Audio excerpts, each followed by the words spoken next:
할렐루야. 오늘 하루 행복하셨습니까? 하나님 안에서 즐거움을 누리고 노래하는 하루 보내셨을 줄로 믿습니다. 행복은요, 우리가 만들어내는 것이 아닙니다. 하나님께서 우리에게 주신 것, 그것을 발견함으로 행복을 누리고 만족함을 누리는 것이 아닌가 하는 생각을 합니다.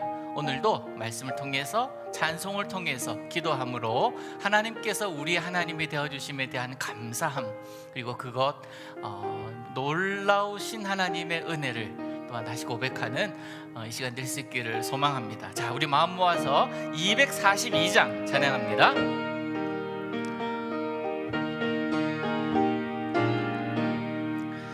황무지가 장미꽃같이 피는 것을 볼 때에 구속함에 노래 부르며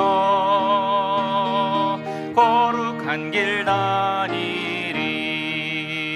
거기 거룩한 그 길에 검은 구름 없으니 낮과 같이 맑고 밝은 거룩한 길 다니리. 하나님의 아름다움과 그의 영광 볼 때에 모든 괴로움 잊어버리고 거룩한 길 다니리. 거기 거룩한 그 길에 검은 구름 없으니 낮과 같이 맑고 밝은 거룩한 길 다니리.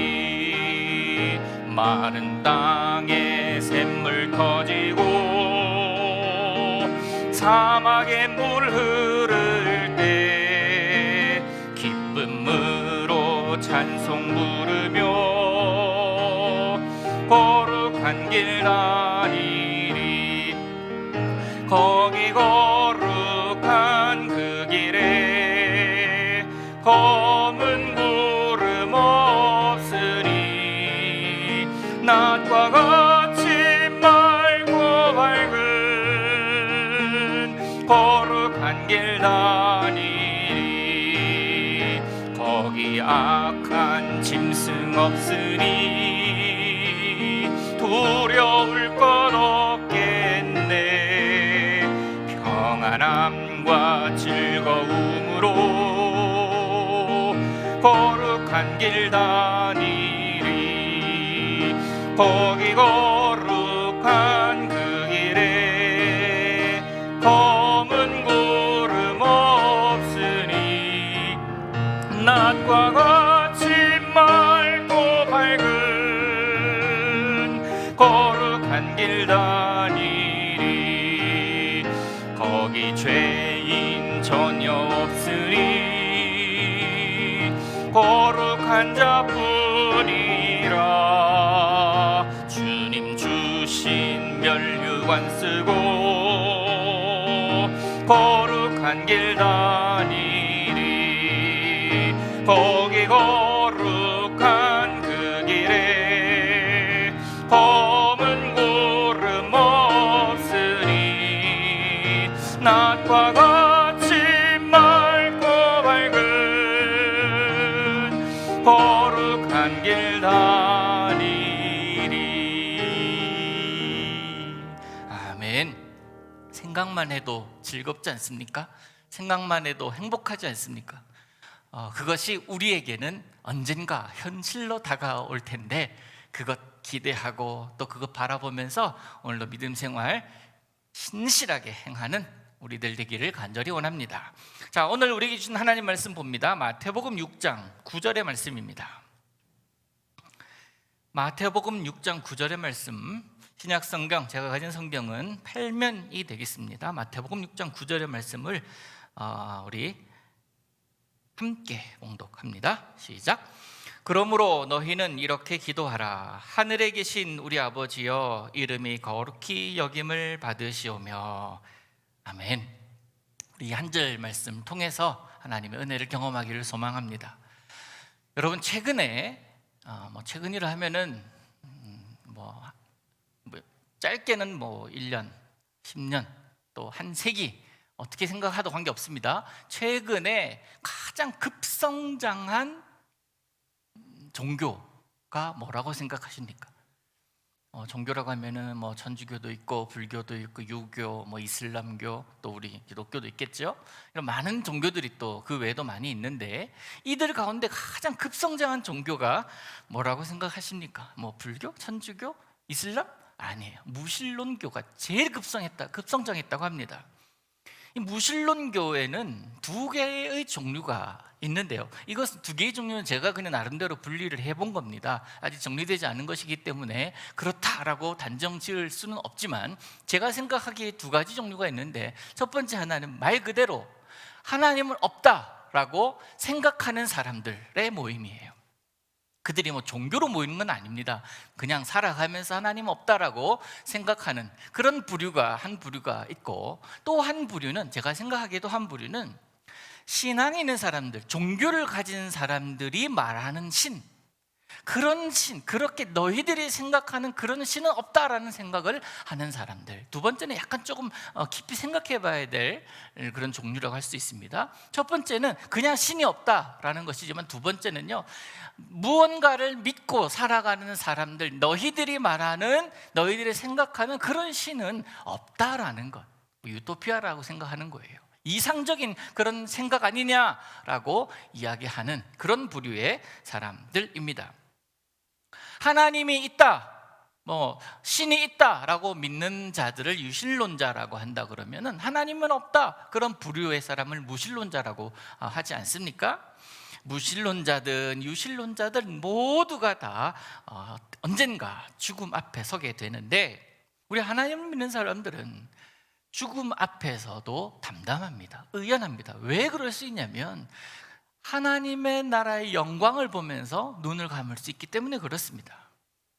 그렇게 우리는 하나님의 새로운 나라, 새 하늘과 새 땅을 바라보면서 감격하면서 그 죽음을 맞이하는데, 그렇게 하나님 없다고 외치면서 살아가다가 결국 죽음 앞에 서는 자들, 그렇게 섰을 때에 끝까지 그 고집을 꺾지 않고 죽는 것은 한순간일 뿐이야, 난 두렵지 않아 라고 말하는 것을 보면, 솔직히 제 눈에는 그동안 하나님을 부인했던 자신의 모습에 대한 후회를 바꾸어 말하고 있는 것 같다라는 그런 생각을 합니다. 또한 강해 보이려는 욕망, 자존심? 하지만 우리는 다릅니다. 영원을 품은 존재들 아닙니까? 저 영원한 하나님의 나라를 또다시 경험할 그런 우리들 아닙니까? 그 영원을 예수 그리스도, 또 그 예수 그리스도의 고난과 십자가, 또 부활을 통해서 우리의 것이 되었고, 그것을 믿는 자들에게 주시는 하나님의 큰 은혜인 줄로 믿습니다. 그 영원을 우리 예수 그리스도께서 주셨는데, 그 예수님께서 오늘 이 땅에 살아가면서 그 나라를 바라보면서 내가 간구해야 할 것, 내가 바라봐야 될 것, 내가 고백해야 할 것을 가르쳐주고 계시는 것이 바로 오늘 본문부터 우리 예수님께서 가르쳐주신 주기도문이라고 할 수 있습니다. 그래서 오늘부터 우리가 함께 다룰 우리 주님의 기도는요, 성도라면 기도에 대해서, 또 고백할 때 반드시 내 마음속에 품고 있어야 할 핵심 중에 핵심이라고 생각을 합니다. 성 어거스틴이 이렇게 말합니다. 당신이 제대로 기도하고 있다면, 제대로 기도하고 있다면 당신이 기도하는 것 가운데 무엇을 말하든 우리 주님의 기도가 담겨 있는 것이다, 담긴 것을 말하는 것이다. 당신이 제대로 기도하고 있다면 당신이 기도하는 그 기도 중에 무엇을 말하든 이미 주기도문 안에 다 담겨 있다라고 이야기를 합니다. 여러분의 기도 생활을 한번 돌아보시기를 바랍니다. 기도를 어떻게 생각하고 또 어떻게 하고 계십니까?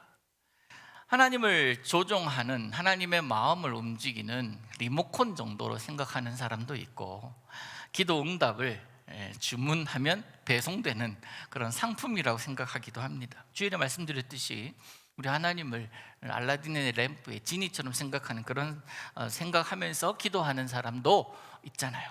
또한 기도를 넋두리라고 생각하는 사람도 있고, 답답한 마음을 털어놓는 것을 기도라고 생각하는 분도 계십니다. 안정을 찾기 위한 명상이나 혹 내 앞에 발등에 떨어진 불 끄기 위한 그런 수단으로 하나님께 매달리기도 하는 것이 기도의 우리들의 일반적인 마음이라고 저는 생각을 하는데요. 우리가 드리는 기도 안에 이런 모든 것들이 다 들어있는 것이 사실입니다. 그러나 이런 마음의 기도는 예수님께서 가르치신 기도를 제대로 잘 이해하지 못하고, 또 그 기도 이전에, 그 가르쳐 주시기 이전에 내가 하는 기도다라고 생각을 하고, 오늘부터 쭉 주기도문에 대해서 이야기할 때에 기도의 방향이 바로 잡히기를 원하고, 또 기도를 들으시는 하나님, 응답하시는 하나님을 날마다 기도하며 경험하시는 여러분들 수 있기를 소망합니다. 워싱턴 감리교회를 담임하고 있는 김명복 목사님이라는 분은 기도에 관한 책을 참 많이 쓰신 분이신데요, 이런 이야기를 합니다. 참된 의미에서의 기도는 하나님과의 사귐이다. 사귐은 지속적으로 만남으로써 일어나는 일이다. 참된 의미에서의 기도란 하나님과의 사귐이다라는 거예요. 그 사귐은 지속적인 만남이 있어야 가능한 것이다 라고 이야기를 합니다. 여러분, 누군가와 사귄다라는 것은 한 번 만났다고 해서 그와 나는 사귀고 있다라고 이야기를 하지 않습니다. 지속적인 만남, 그것을 가지고 그와 늘 교제하면서 있을 때에 사귄다라고 말하지 않습니까? 부부가 닮는다고 합니다. 그런데 부부라고 해서 다 닮는 것은 결코 아닙니다. 관계가 좋은 부부가 닮는 법이에요. 닮았다라는 것은 많은 사귐의 시간이 있었고 많은 교제가 있었다라는 그런 뜻입니다.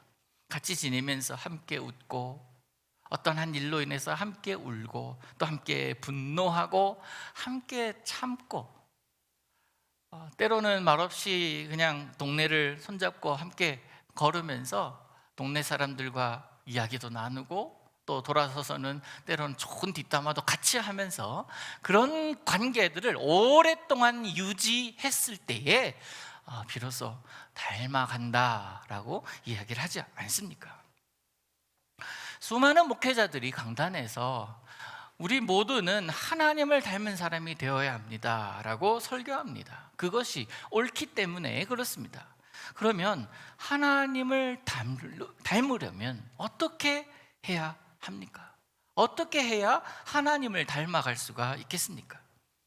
답은 간단합니다. 하나님과 사귐, 하나님과 교제, 그러면 돼요. 지속적으로 그러면 됩니다. 너무 쉽습니다. 그런데 한편으로는 너무 어렵습니다.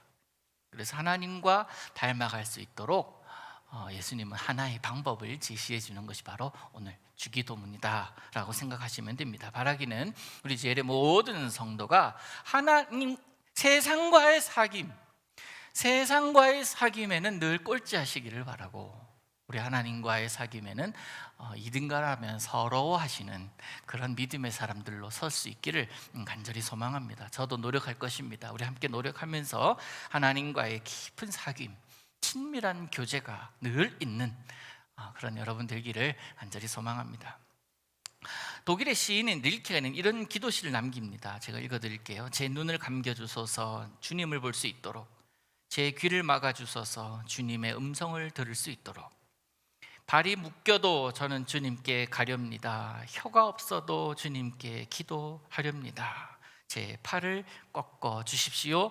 주님을 껴안을 수 있도록. 시에는 그 시인의 마음, 또 시인의 감정이 다 들어가 있잖아요. 릴케의 이 시에 담겨있는 릴케의 마음이 보이십니까? 하나님 너무나 그리워하는 모습이에요. 주님을 너무나 사모하는 모습이 하나하나 이 글 하나에 담겨 있습니다. 마찬가지로 우리 주기도문에는 우리 주 예수님의 마음이 고스란히 담겨 있습니다. 또한 예수님을 따르는 자들이 어떻게 기도하고 어떤 것이 그 기도하는 마음에 담겨야 하는지를, 또 그 마음에 담겼으면 하는 요소까지도 우리 예수님의 기도, 이 주기도문에 들어 있습니다. 그래서 이 기도문이 우리에게 소중한 건데요, 구절을 다시 봅니다. 그러므로 너희는 이렇게 기도하라 하면서 시작합니다. 그러므로 너희는 이렇게 기도하라. 이렇게 기도하라 라고 말씀하셨다면 그렇게 기도하면 됩니다. 복음은 명확합니다. 분명합니다. 예수님의 메시지가 확실합니다. 또한 주님께서 기도를 가르쳐 주신 이유는 잘못 기도하고 있기 때문에, 사람들이 잘못 기도하고 있고 잘못 배웠고 가르치는 자가 잘못 가르쳤기 때문에 엉뚱한 기도를 하고 있는 그 모습에 예수님은 너희는 이렇게 기도하라 라고 말씀하고 계십니다. 다른 사람에게 보이려고 그 기도의 행위를 통하여 자신의 믿음을 드러내 보이려고 하는 자들이 있기 때문에 예수님께서 이 기도를 가르쳐 주시면서 너희는 이렇게 기도하라 라고 말씀하십니다. 그 첫 번째 문장, 하늘에 계신 우리 아버지여. 제일 첫 번째, 하늘에 계신 우리 아버지여 부르라는 거예요. 대상이 분명합니다. 하늘에 계신 우리 아버지입니다. 미국의 케네디 대통령이 암살을 당한 후에 이어서 이제 36대 대통령으로 린든 존슨 대통령이 당선이 되면서 그가 있었던 그 일화가 있더라고요. 보좌관들과 함께 식사를 하기 위해서 모였습니다. 이 백악관 대변인이었던 빌 모이어스라는 사람에게 이 존슨 대통령이 즉석에서 식사 기도를 하라 그랬답니다. 근데 빌이 이제 기도합니다. 그런데 대통령의 귀에 잘 들리질 않았던 거예요. 목소리가 너무 작았답니다. 그래서 다혈질이었던 이 존슨 대통령이 빌에게 기도하고 있는 중에 소리칩니다. 빌, 좀 더 크게 기도해요. 잘 안 들려요. 그랬더니 빌이 이야기를 합니다. 각하, 저는 가깝게 말하고 있는 것이 아닙니다 라고 대답했답니다. 빌이 틀린 말 한 것은 아니지만 그래도 누군가 앞에서 대표를 기도할 때는 분명 다 들리도록 하는 게 맞죠. 그리고 기도는 하나님께 하는 것이 맞습니다. 가깝게 하는 것은 결코 아니었어요. 대통령이 듣고 있다고 하여서 기도가 달라질 이유가 없습니다. 기도를 들으시는 이는 하나님이시기 때문에 그렇습니다. 이것이 우리로 하여금 기도가 어렵게 느껴지게 해야 해요. 여러분, 기도할 때의 대상이 하나님이기 때문에 부담스럽고 하나님이기 때문에 두려운 마음이 들어야지, 사람들 많은 앞에서 내가 두렵고 그들 앞에서 기도해야 되기 때문에 내가 떨립니다 라고 하는 것은 올바른 것이 결코 아닙니다. 우리 가운데도 기도에 대한 부담이 있는 분들이 많이 계시잖아요. 저 역시 기도에 대한 부담도 있고 특별히 설교에 대한 부담이 엄청나게 있습니다. 그러나 하나님 앞에서라는 전제가 있을 때는요, 두렵고 떨리는 것이 당연합니다. 두려움이 사라지는 한 그때는요, 내 교만함이 드러날 수 있습니다. 기도가 두렵다? 왜? 하나님 앞에서 이 기도를 하나님이 들으시는 것이기 때문에 그런 마음으로, 두려움으로 가져가 있는 것은 당연합니다. 그래서 두려운 것이고 그래서 어렵게 느껴지는 것입니다. 우리가 기억해야 됩니다. 기도가 도달해야 하는 것은 이 땅의 그 무엇, 모인 그 어떤 사람들의 귀가 아니라 하늘에 계신 우리 아버지여야 한다라는 것입니다. 그 아버지께 우리는 기도합니다.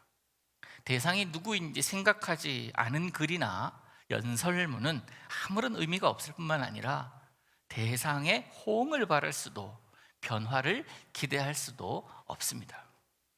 제가 종종 페이스북이나 SNS에 글을 쓰곤 하는데요, 썼다가 지우기도 합니다. 왜냐하면 썼는데 이게 무슨 글이지? 어떤 목적으로 쓴 거지? 누구를 향해서 쓴 거지? 왜 쓴 거지? 라는 그 분명한 것이 내 속에 없을 때는 그냥 지워버려요. 분명한 대상이 있어야 되고 쓰고자 하는 목적이 있어야 되는 것 아니겠습니까? 기도도 마찬가지입니다. 그것 기억한다면 기도는 두려울 수밖에 없지만, 그러나 결국 그 두려움을 극복할 수 있는 것은 바로 주님의 가르쳐 주신 기도라는 거예요. 우리 예수님께서 지금 무리들에게 기도를 가르치고 계시는 이유는 바리새인들의 중언부언하는 기도, 바로 그런 기도의 모습 때문입니다. 그렇게 기도하지 말고 이렇게 기도하라. 그들의 기도의 목적은 아까 말씀드렸다시피 사람들에게 보이기 위한 것이었을 뿐, 하나님과의 사귐, 하나님과의 교제가 결코 아니었습니다. 기도의 방향이 하나님을 향한 것이 아니라 세상을 향한 것, 또 나아가 자신의 의와 자신의 잘남을 드러내기 위한 것이었다라고도 볼 수가 있습니다. 이 점에서 우리는 기도를 분명히 해야 합니다. 혹시 하나님으로부터 내가 원하는 것을 얻어내기 위한 것이 기도의 목적이라면 기도의 방향을 완전히 바꾸어야 된다는 거예요. 하나님을 제대로 알아가기를 원하고 그분과의 깊은 교제를 원하는 마음으로 하는 기도라면 하나님 역시 그 기도의 마음을 받으시고 우리와 사귐을 원하시고 또 교제하기를 원하실 것입니다. 그래서 예수님께서 이렇게 말씀하시는 거예요. 너희는 이렇게 기도해라. 첫 번째 문장, 하늘에 계신 우리 아버지요. 정확한 방향, 그리고 구체적으로 부르라 라는 것입니다. 여러분, 질문, 하나님 어디 계십니까? 오늘 성경 보니까 하늘에 계십니다. 근데 우리 아이들에게, 유초등부 아이들에게 물어보면 하나님 어디 계시니? 저 하늘에요 라고도 얘기하지만 어디다 얘기해요? 내 마음에요 라고도 이야기를 합니다. 우리가 고백하는 성경에 지금 적혀있는 하늘이라는 단어는요, 저 창공이나 저 넓은 우주를 말하는 것은 아닙니다. 우리가 보는 파란 하늘, 그 하늘을 얘기하는 것은 결코 아닌 것을 우리가 압니다. 하나님 아버지, 그 하나님 아버지의 절대성, 영원성, 어디나 계시는 그 하나님을 우리는 부르는 것 아닙니까? 이스라엘 백성들이 출애굽해서 광야에 머무는 동안 성소를 만들라라고 하나님께서 지시를 하셨고 그 지시를 받아서 성소를 만듭니다. 요즘 출애굽기가 그 내용이잖아요. 그 성소 안에 각종 하나님께서 명령하신 것들을 다 만들어서 넣었습니다. 그 성소를 하나님께서 임재하시는 곳이라고 믿었습니다. 그래서 그들은 광야 길을 가는 동안에 그들을 인도하던 상징이었던 구름 기둥이 멈추면 그들도 멈추었습니다. 그리고 그 멈춘 곳에서 성소를 지었습니다.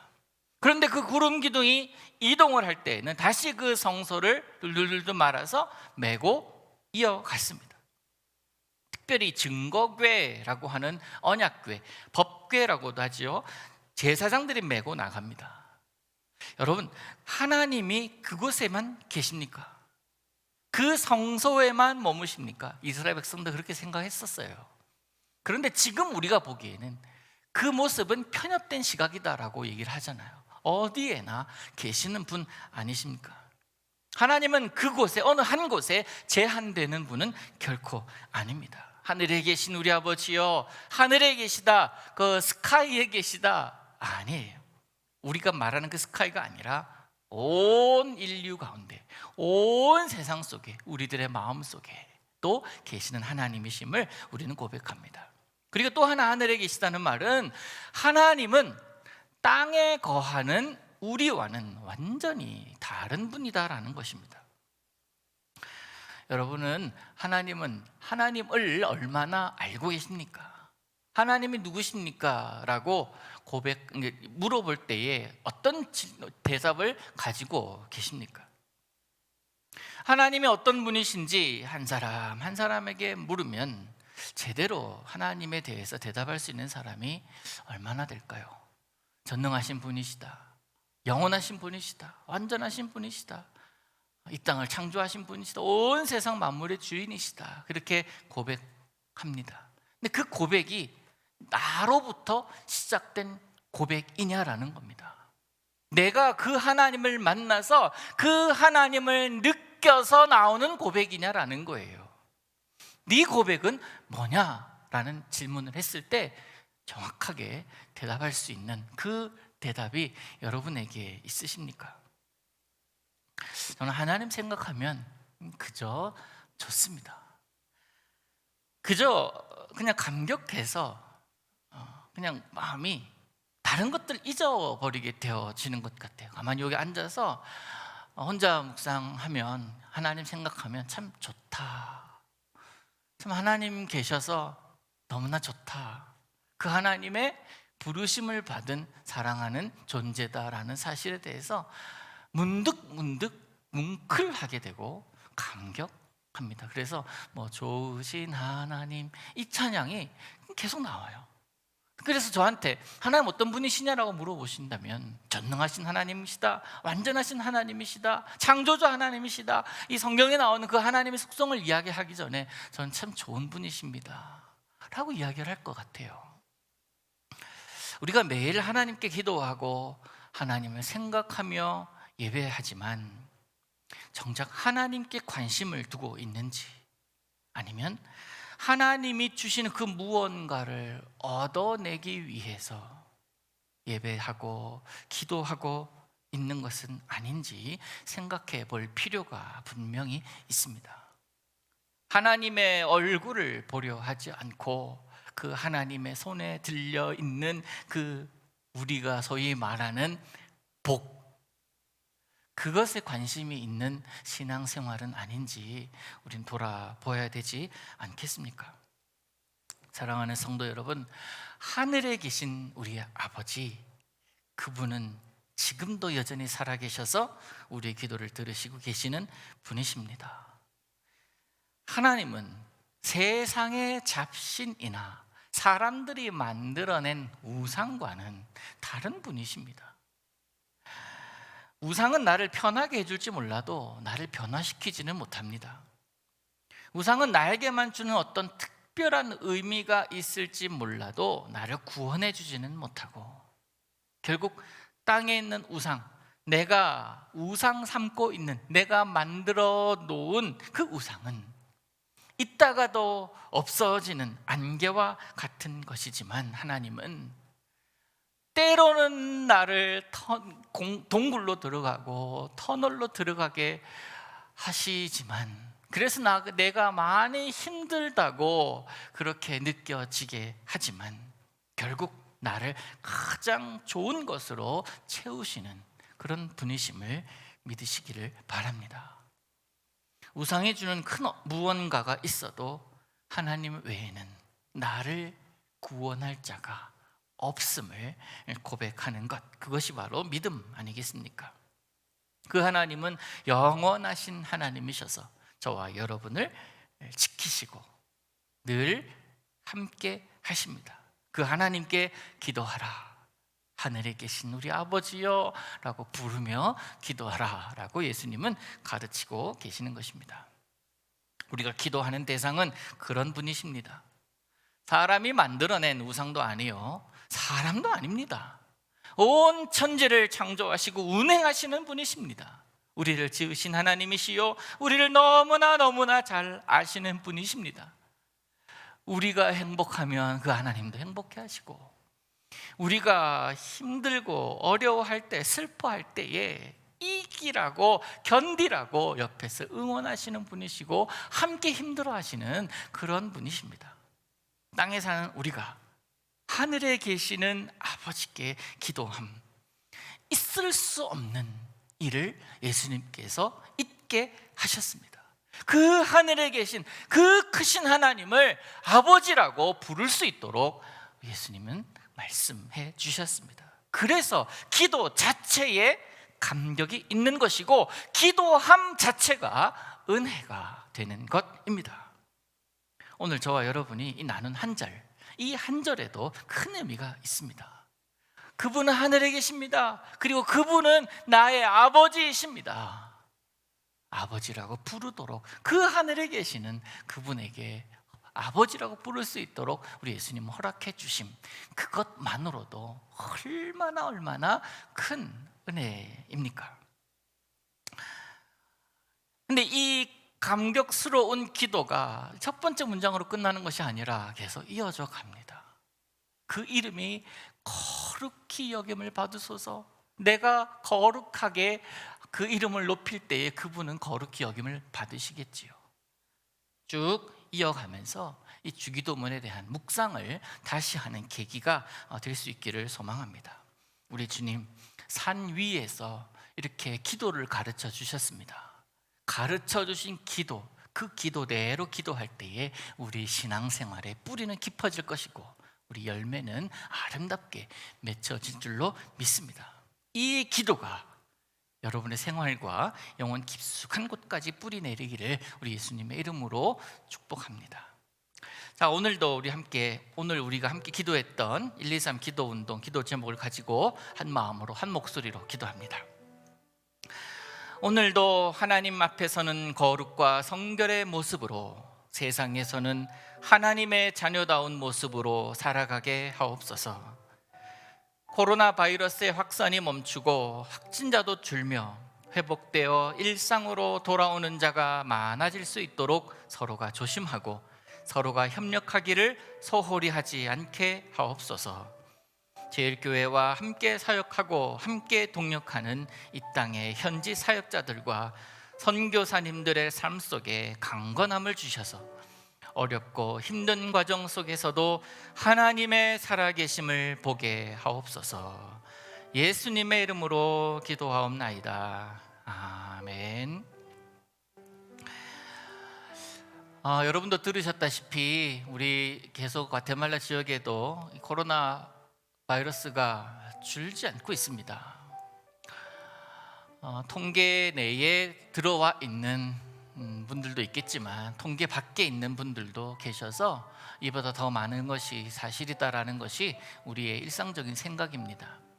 특별히 지난 주간에는 우리 한인 사회에도 다시 코로나 바이러스에 확진 받으신 분들이 계셔서 치료 중에 있다고 들었습니다. 여러분 기도 많이 해주시고 특별히 더 조심하시고 또 사회적 거리두기 이제 일상 언어가 되었습니다. 마스크 쓰는 것 일상의 모습이 되었습니다. 너무 흔해서 소홀히 하지 않기를 원합니다. 더욱더 옷깃을 단단히 여미고 또 하나님께 기도하는 것 잊지 않고 살아가는 우리들 되기를 소망합니다. 자, 오늘 주신 말씀 생각하시면서 370장 찬양합니다.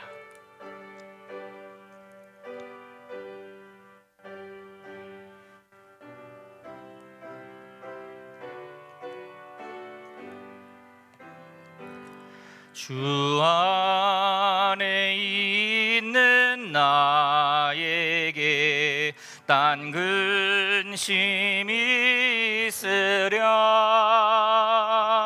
십자가 밑에 나가 내 짐을 풀었네.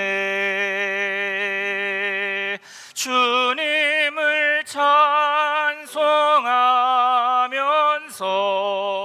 할렐루야 할렐루야.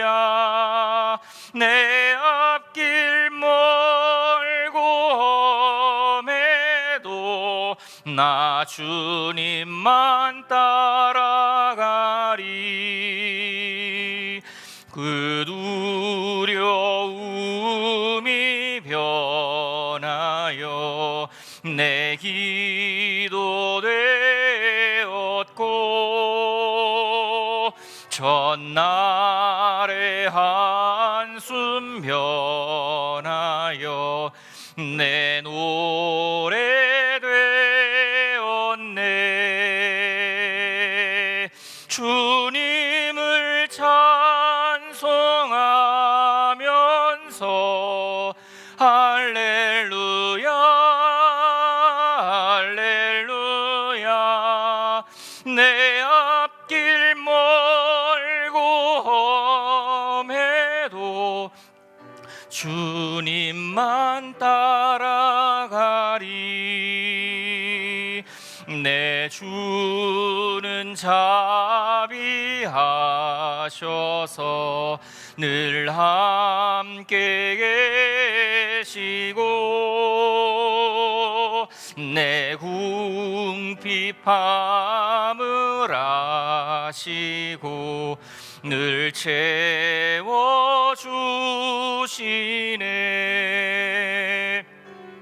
주님을 찬송하면서 할렐루야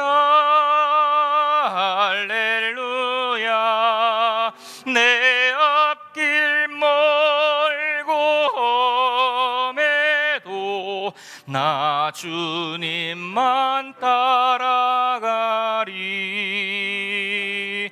내 주와 맺은 언약은 영불변하시니 그 나라 가기까지는 늘 보호하시네.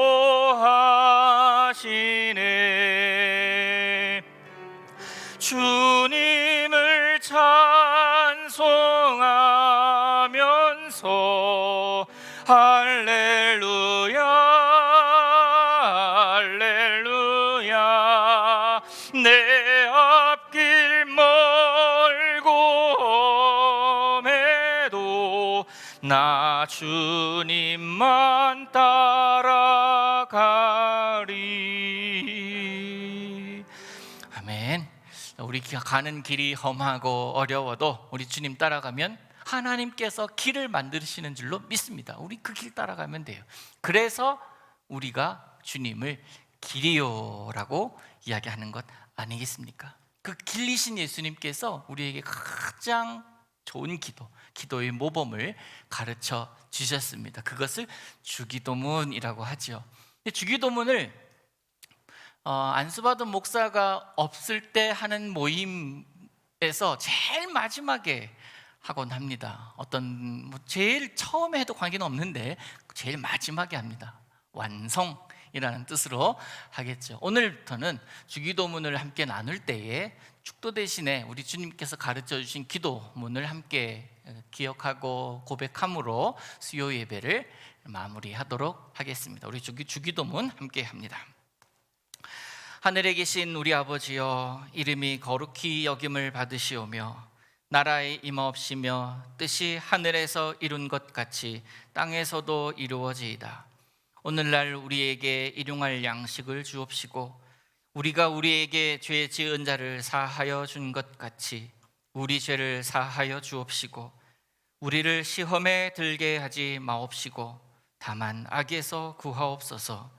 대개 나라와 권세와 영광이 아버지께 영원히 있사옵나이다. 아멘.